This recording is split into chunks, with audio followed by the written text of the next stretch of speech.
গোপীনাথ জয় জয় ভগবান কি জয় জয় শ্রী শ্রী ভাগবত পুরাণ কি জয় জয় ভগবত কি জয় গুরু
জন্ম করি আশা চরণে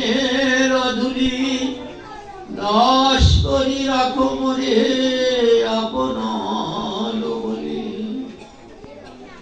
জয় তুলসী ঠাকুর বাণী, জয় তুলসী ঠাকুর বাণী, জয় ঠাকুর বাণী, জয় ঠাকুর বাণী, জয় ঠাকুর বাণী, জয় জয়।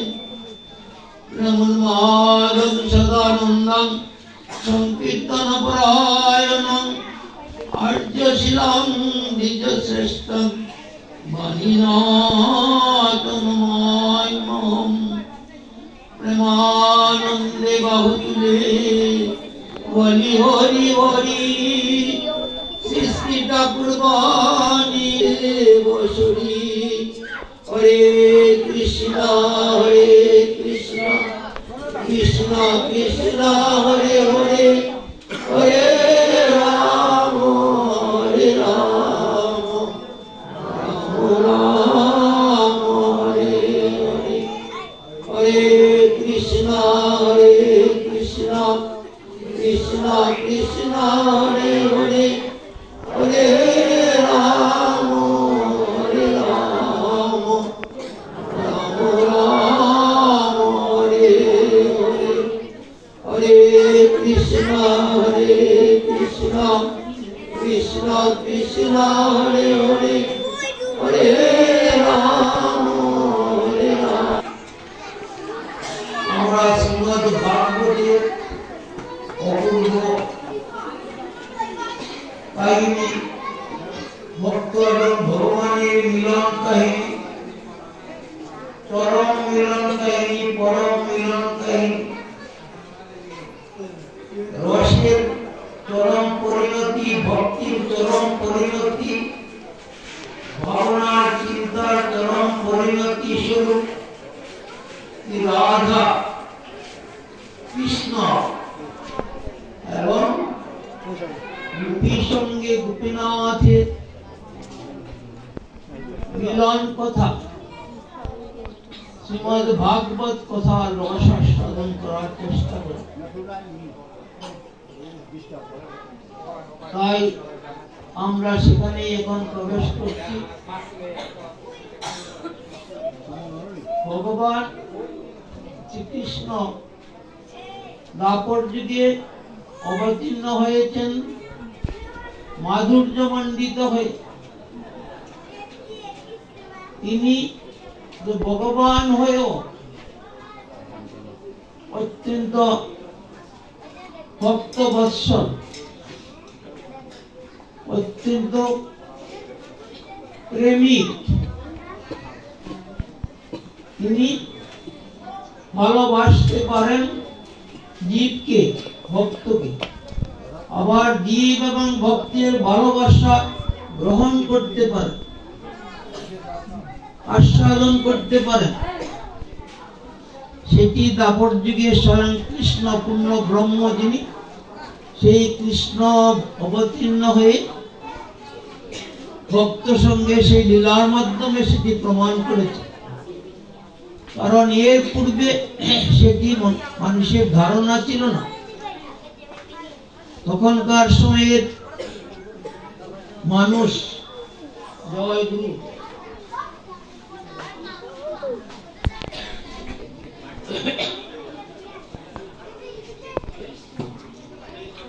দ্বাপর যুগের পূর্বে জ্ঞানীদের মধ্যে একটা মুনি ঋষিরা যারা ভক্ত ছিলেন, তাদের ধারণা ছিল ভগবান ঐশ্বর্য মণ্ডিত।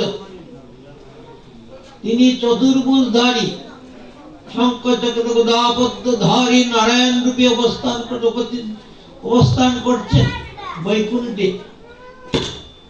তিনি তার অনেক শক্তি, তিনি সর্বশক্তিমান, তিনি যা ইচ্ছা তাই করতে পারেন। তাই তাকে পূজা করা, অর্চনা করা, যজ্ঞ করা, তার সন্তুষ্টি তখনও মানুষ সেটি জানে না যে ভগবান ভালোবাসতে পারে, তিনি করুণার সাগর, তিনি সমস্ত প্রেমের আধার, তিনি ভক্তিতে সন্তুষ্ট হন, সেটি জানত। তাই ভগবান অবতীর্ণ হয়ে তারপর যুগে সেটি জানালেন সেই লীলার মধ্যে। তার মধ্যে শ্রেষ্ঠ লীলা হচ্ছে রাসলীলায় বলছেন, রাসলীলা কথা শ্রবণ করতে তখন আমরা আগ্রহী হব, লালসায়িত হব। তখন এটি মনে রাখতে হবে এই লীলাতে ভগবান যা দেখিয়েছেন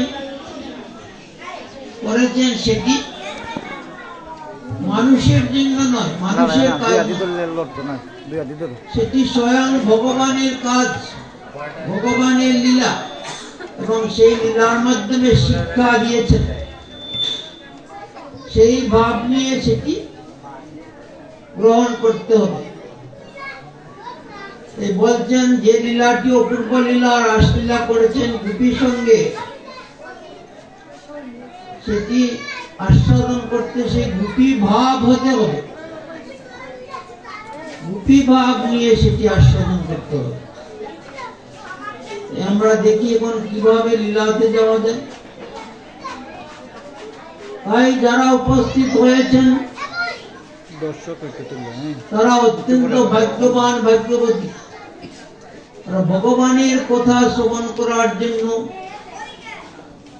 অপেক্ষা করা, তন্ময় হয়ে কান সেই দিকে রাখা, চোখ ভগবানের দর্শনের জন্য নিবেদিত করা, সেটি বহু বহু জন্মের পুণ্যকর্মের ফল স্বরূপ পাওয়া যায়। সবার সেটি হয় না। তাই সেখানে আমরা সেই রাসলীলাতে প্রবেশ করার পূর্বে রাস শব্দটি কিভাবে আসলো? রস থেকে রাস, শ্রুতি, বেদ, উপনিষদ, শ্রুতি। শ্রুতি বলছেন ভগবান রস বৈশ, শ্রুতি বলেছেন যে ভগবানের মধ্যে রস আছে, রস বৈশ। তিনি শুধু ঐশ্বর্য না, তার মধ্যে রস আছে, আনন্দ আছে, ভক্তি আছে, প্রেম আছে, ভালোবাসা আছে, সেটি বলেছেন শ্রুতি, কিন্তু সেটি প্রমাণ করেন নাই। রস থেকেই এই রসের পরিণতি কি, যে রসের যে সর্বশেষ পরিণতি, যে ভাব, সেটি হচ্ছে রাস। রসের সাথে একটা আকার যুক্ত হয়, রাস। রসের সাথে আকার যুক্ত হলে রাস। তাই রসের সর্বশ্রেষ্ঠ এবং শেষ পরিণতি যেটা, ভক্তির শেষ পরিণতি, যা এরপর আর কিছু নেই। শেষ পরিণতি যেটা, ভালোবাসার শেষ পরিণতি যেটা, ভগবানকে ভালোবাসা, ভগবানকে ভক্তি করা, ভগবানকে আপন করে নেওয়া, শেষ পরিণতির নামই হচ্ছে রাস। আর সেটি যে লীলার মাধ্যমে গোবিন্দ করেছেন তার নাম হচ্ছে রাসলীলা। তাই রাসলীলাতে আমরা দেখি ভগবান গোপীদের সঙ্গে মিলিত হয়েছে। সবার মনেই প্রশ্ন আসবে, আসা স্বাভাবিক, যে গোপী কারা? বৃন্দাবনে তখন যারা ছিলেন তারা গোপী। গোপী হয়ে তাদের কি ভাগ্য হলো যে ভগবানকে সাক্ষাৎ পেলেন, সাক্ষাৎ ভগবানের সাথে লীলা করলেন। তাই ভাগবত জানিয়েছে আগে দেখো গোপীকে। আমরা সাধারণ ভাবনায়, চিন্তায় ভাবি, ভাগবতকার ভেবেছেন যে গোপী সেই সময়ের যারা ব্রজরমণীরা ছিলেন, ব্রজকুমারীরা ছিলেন, নারীরা, মহিলা, তারাই গোপী। কিন্তু না, ভাগবত জানাচ্ছেন গূঢ় তত্ত্ব, তারাই শুধু গোপী নয়। গোপী ইনি হচ্ছেন, পুরুষ হন,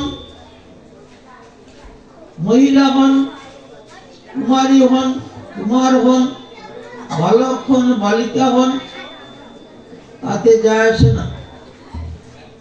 যার প্রত্যেকটি ইন্দ্রিয়, আমাদের ইন্দ্রিয় আছে না, ইন্দ্রিয়ের শ্রেষ্ঠ হচ্ছেন মন, পঞ্চেন্দ্রিয় আছে, জ্ঞান ইন্দ্রিয়, কর্মেন্দ্রিয় আছে, পাঁচটা এই প্রত্যেকটি ইন্দ্রিয় যখন ভগবানের সন্তুষ্টি বিধানে, কৃষ্ণ সন্তুষ্টি বিধানে কাজ করবে, নিবেদিত হবে, তিনি যেই হন তিনি গোপী।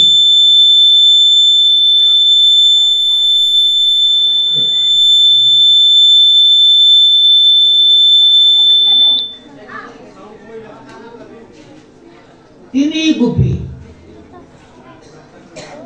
গোপীরা, গোপীদের যে মনোভাব, সেই মনোভাব হতো,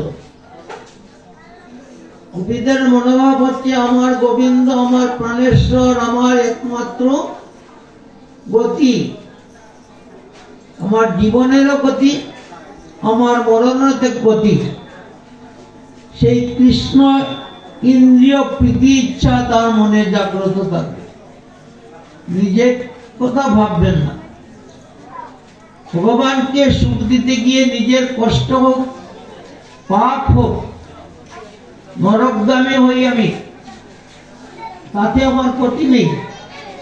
আমি ভগবানকে, যাকে আমি ভালোবেসেছি, যাকে আমি ভক্তি করি, যার সেবায় আমি আনন্দ পাই, তাকে সুখ দেওয়াই হচ্ছে আমার একমাত্র আরাধনা, একমাত্র ভজন।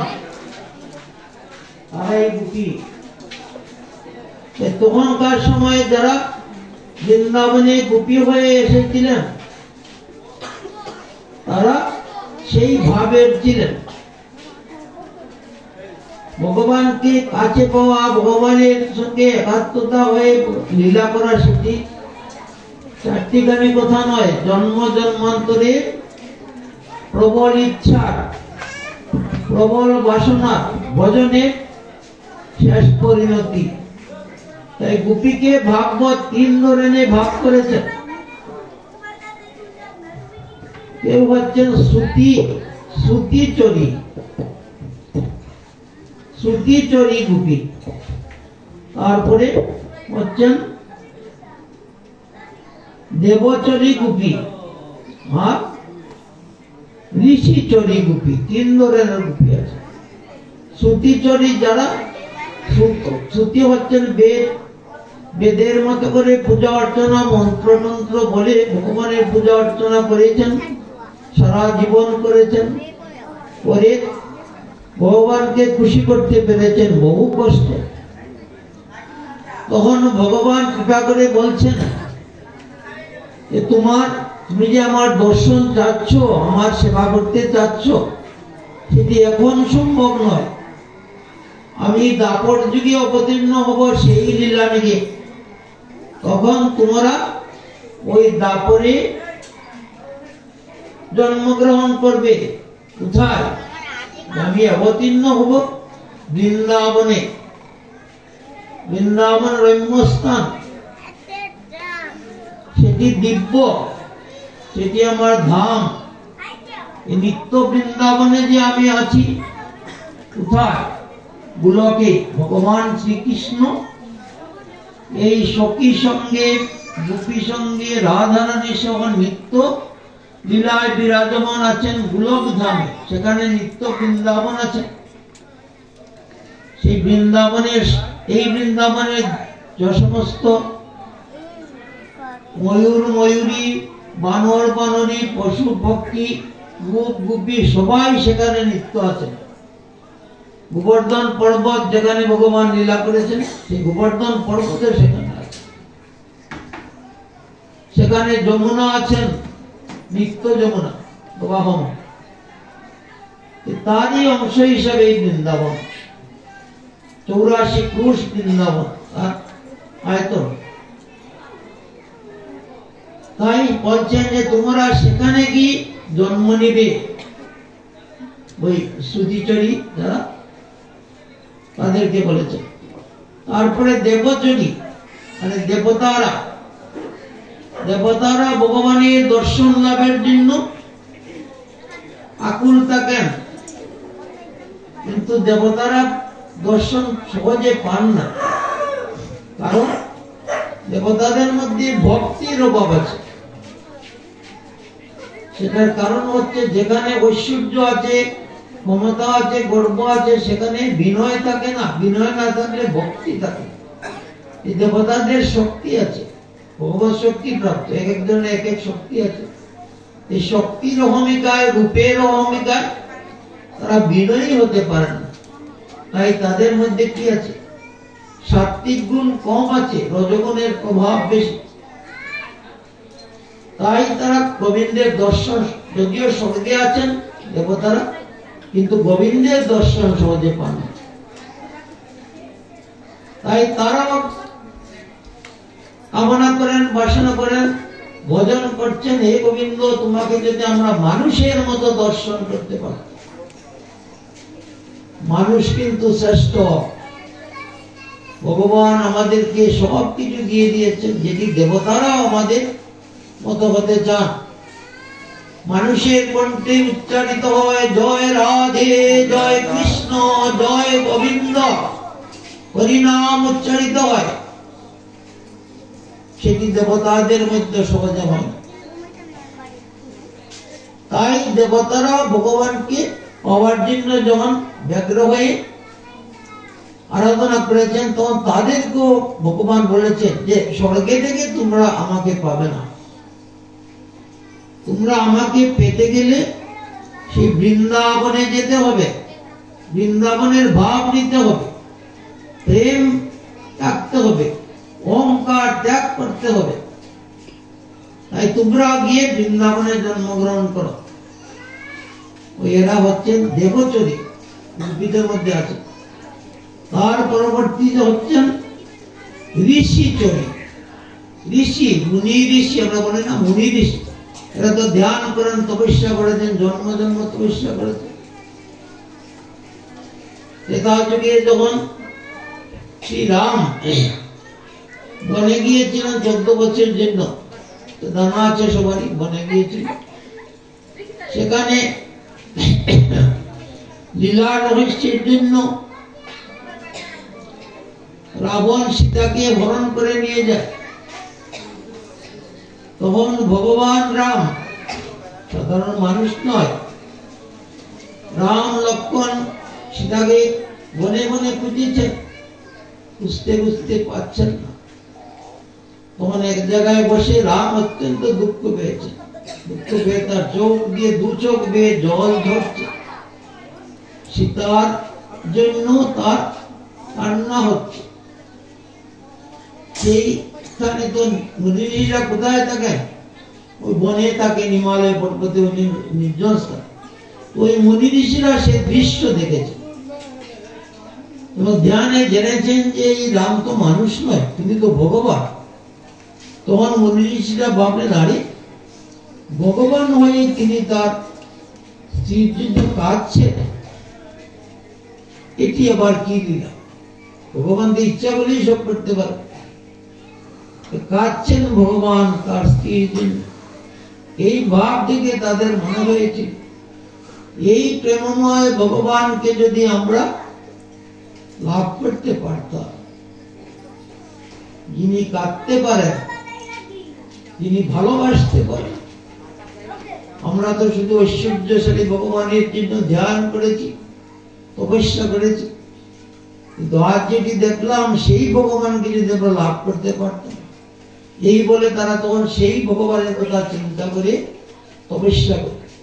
তখন ভগবান তাদেরকে আশ্বাস দিয়ে বলেন যে তোমরা পাবে, কিন্তু এখানে পাবে না, এভাবে পাবে। আমাকে সেইভাবে পেতে গেলে ব্রজে যেতে হবে, বৃন্দাবনে যেতে হবে। তোমরা বৃন্দাবনে গিয়ে জন্ম নাও রূপী ভাবে। ওই ঋষি যারা ছিলেন তারাও বৃন্দাবনে আসে। ওই সমস্ত মিলে গোপী, এরা সব ভক্ত। তাই এই গোপী সঙ্গে ভগবান লীলা করেছেন, রাস লীলা করেছেন। এখানে আরেকটি তত্ত্ব আছে। ভগবান যে রাসলীলা করেছেন সেটিকে বলছেন আত্মক্রীড়া। আত্ম হলো নিজ, নিজের সাথেই তিনি ক্রীড়া করেছেন, খেলা করেছেন। রাসলীলা তো একটা খেলা, তিনি নিজের সাথেই করেছেন, অন্য নয়, গোপী অন্য কেউ নয়। ভগবান হচ্ছেন আত্মারাম, তিনি নিজেই। এখন খেলা করতে গেলে কি লাগে? একা একা খেলা করা যায়। একা একা খেলা কে করে? কে করে? শিশুরা একা একা খেলা করতে পারে। সে নিজে নিজেই ঘর তৈরি করবে, এই করবে, সেই করবে, আবার সেটা ভেঙে ফেলবে, আবার করবে, নিজে নিজে তন্ময় হয়ে খেলতে পারে। আর একটু বড় হলেই তখন আর একা খেলবে না, তখন তার সঙ্গী লাগবে, বন্ধু লাগবে, বান্ধবী লাগবে, দুজন লাগবে। ভগবান এই খেলা করার ইচ্ছায় তিনি নিজেই দুইজন হয়ে যান, অনেক হয়ে যান, দুইজন হয়ে যান। তারপর দুইজন কে কেমন? কৃষ্ণ এবং রাধা। ব্রহ্মবর্তে পুরাণে বলা হয়েছে বা শাস্ত্রে বলছেন, রাধা কৃষ্ণ একাত্মা দুই দেহ ধরি অনন্য বিরসে রস আস্বাদন করি। রাধা কৃষ্ণ দুই দেহ ধরেছেন খেলার জন্য, একই আত্মা, একই বাপ, এক জায়গা থেকে সৃষ্টি। শ্রীকৃষ্ণের বাম অঙ্গ থেকে তার ইচ্ছায় এই রাধারানীর সৃষ্টি হয়, রাধারানীর আবির্ভাব হয়। রাধারানীর আবির্ভাব হইলে তিনি কৃষ্ণ সেবার জন্য একা করতে করতে কৃষ্ণ সেবার আনন্দ আরো বেশি পাওয়ার জন্য তার কাহেবুহ বিস্তার করলেন। রাধারানীর অঙ্গ থেকে অসংখ্য কোটি কোটি ওই গোপীরা বের হলেন, গোপীরা আবির্ভূত হলেন, স্বয়ং লক্ষ্মী আবির্ভূত হলেন, যুগমায়া মহামায়া আবির্ভূত হলেন রাধারানী থেকে। তাই রাধা কৃষ্ণ এক, দুই দেহ ধারণ করেছেন লীলার জন্য, খেলা করার জন্য। তাই বলছেন ভাগবত, খেলা করতে গেলে একজন খেলবেন, ভোগ করবেন, একজন আস্বাদন করবেন। তাই তিনি নিজেই আস্বাদক এবং আস্বাদ্য। তিনি নিজেই আস্বাদন করছেন আর আস্বাদ্য তিনি, অন্য কেউ নেই তিনি। এটা তত্ত্ব। যাই হোক, ভগবান তো এইভাবে লীলা করবেন। লীলাতে আসলে আমরা দেখি ভগবান তখন তো বালক, 11 বছর পর্যন্ত ব্রজধামে ছিলেন, 11 বছর 8 মাস। এর মধ্যেই রাসলীলা হয়েছে। তাই তখন তিনি বালক, মা যশোদা তাকে লনি খাইয়ে দেন, তাকে সাজিয়ে দেন, বুঝতে যাওয়ার জন্য সমস্ত কিছু করে দেন মা। তিনিও মামা বলে যশোদাকে ডাকে। যশোদা তাকে ঘুম পাড়িয়ে দেন, মায়েরা যেভাবে করেন বালককে সেইভাবে ঘুম পাড়ান। একদিন রাত্রে ভগবান ঘুমিয়ে আছেন তার পক্ষে, মা কাছে ছিল, মা ঘুম পাড়িয়ে রেখে গিয়েছে। সেই কক্ষে নন্দ মহারাজের গিয়ে সেই কক্ষের একটি বাতায়ন ছিল, জানালা ছিল। সেই জানালাটা, বৃন্দাবনে তো গরম বেশি, তখন শরৎকাল, হেমন্ত পেরিয়ে শরৎ। আমাদের ঋতুর সঙ্গে সেখানে ঋতুর একটু পার্থক্য আছে। গরমকাল, মা ভাবছেন আমার গোপালের তো গরম লাগবে, এই জানালাটা খোলা রেখে গিয়েছে। জানালা খোলা, বাতাস আসার জন্য জানালাটা খোলা রেখে গিয়েছে। দিয়ে তো মা তার কাজে গিয়েছেন বা অন্যত্র আছেন অন্য কাজে। কৃষ্ণ ঘুমিয়ে আছেন, আর এই জানালা দিয়ে শরৎকালের স্নিগ্ধ চাঁদের আলো। আজকের তিথিটি কি? পূর্ণিমা, রাস পূর্ণিমা। পূর্ণিমা হচ্ছে চন্দ্রটি আস্তে আস্তে বড় হতে হতে 15 দিনের দিন পূর্ণ হয়ে যান। পূর্ণ চন্দ্র, গোলাকার চন্দ্র দেখবেন পূর্ণ হয়ে গিয়েছে। এই জিনিসটি পূর্ণিমা। সেই পূর্ণিমার আলো থাকে বেশি, চাঁদের আলো। কিন্তু চাঁদের আলোটি কি স্নিগ্ধ, সূর্যের আলোতে তাপ আছে, আমরা সহ্য করতে পারি, কিন্তু চাঁদের আলো হচ্ছে স্নিগ্ধ, তো তাপ নেই। আর রাত্রিবেলায়, রাত্রি যত গভীর হয়ে হবে তত আলোটি আরো সুন্দর হয়। তাই এই চাঁদের আলোটি যখন রাত গভীর হয়েছে, 12টা হয়ে গিয়েছে, তখন এইদিকে যখন এসেছেন চাঁদ, তার আলোটি এই জানালা দিয়ে গোবিন্দের উপর পড়েছে, কৃষ্ণের উপর পড়েছে, তিনি ঘুমিয়ে আছেন, উপর পড়েছে। হঠাৎ করে তার ঘুম ভেঙে গেছে চাঁদের আলো। ঘুম ভেঙে যেতেই তিনি ওই চাঁদের উপরে আলো দর্শন করেন, বাতায়ন দিয়ে, এই জানালা দিয়ে স্নিগ্ধ আলো। কিছু কিছু শিশির